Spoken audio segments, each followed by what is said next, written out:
झारखंड और देश की राजनीति में आज जिस बात की सबसे ज़्यादा चर्चा है उसके बारे में जानने के लिए हमारे साथ हैं झारखंड के वित्त मंत्री और पूर्व आईपीएस अधिकारी डॉक्टर रामेश्वर उरांव जी।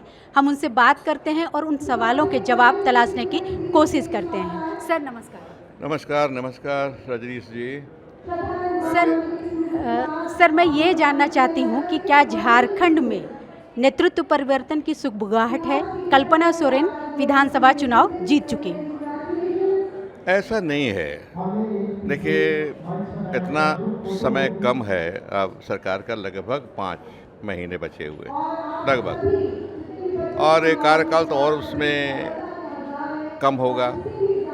15 अक्टूबर के बाद शुरू हो जाएगा इलेक्शन का, घोषणा हो सकती है 15 अक्टूबर के बाद, कभी भी हो सकती है। ज़रूरी नहीं कि चुनाव दिसंबर महीने में हो।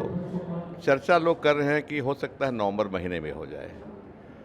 तो ये 4-5 महीने के लिए नेतृत्व परिवर्तन मेरे ख्याल से नहीं होना चाहिए। बाकी ये तो अंदरूनी मामला है जेएमएम का। अगर वो परिवर्तन करना चाहती है तो कांग्रेस तो चूँकि अलायंस में है, कांग्रेस को मानने में कोई दिक्कत नहीं होगी।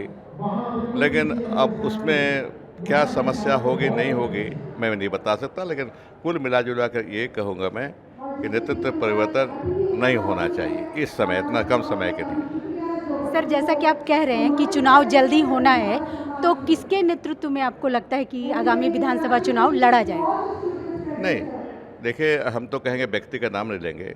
जेएमएम हमारा बड़ा पार्टनर है, उसके पास ज़्यादा सीटें हैं, तो जेएमएम के नेतृत्व में चुनाव जो पिछले बार भी लड़े थे इस बार भी लड़ा सकता है।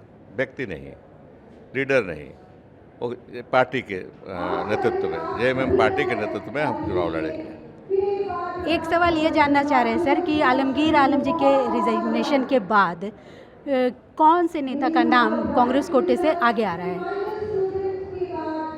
देखिए, अभी ऐसी चर्चा नहीं हुई है। एक वैकेंसी हुई है, पार्टी चाहेगी और होना भी चाहिए कि उस रिक्ति को भरे। अब किससे भरेगी पार्टी, उस पर कोई चर्चा अभी नहीं हुई है। कि पार्टी पर निर्भर करता है, पार्टी नेतृत्व पर निर्भर करता है किसको उस वैकेंसी में भरा जाएगा। एक सवाल और था सर कि अभी केंद्र में एनडीए की सरकार बनी है, तो आपको क्या लगता है कि जो नरेंद्र मोदी का दूसरा कार्यकाल था और जो तीसरा कार्यकाल है उसमें कितना अंतर दिखेगा?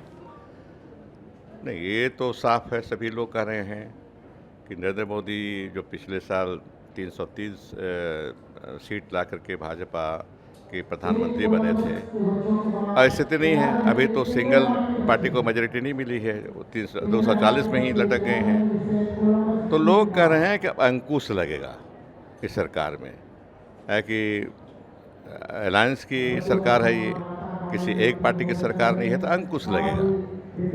और होना भी चाहिए एक इस तरह से कि पहले से जो अंकुश नहीं था केंद्र सरकार पर, सिर्फ प्रधानमंत्री का था, तो उसमें कमी आ जाएगी। सरकार तो चलेगी, उनके पास पर्याप्त संख्या बल है सरकार चलाने का, वो चलेगी।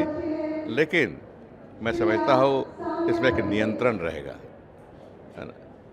एक सवाल बस मेरा सर था कि आप हमारे ही कार्यक्रम में आए थे संवाद में, तो आपने कहा था कि अब मैं थक गया हूँ राजनीति में, तो क्या अगला विधानसभा चुनाव आप लड़ेंगे या नहीं लड़ेंगे? ऐसा नहीं है, थक गया हूँ नहीं हूँ, तो पार्टी पर निर्भर करता है।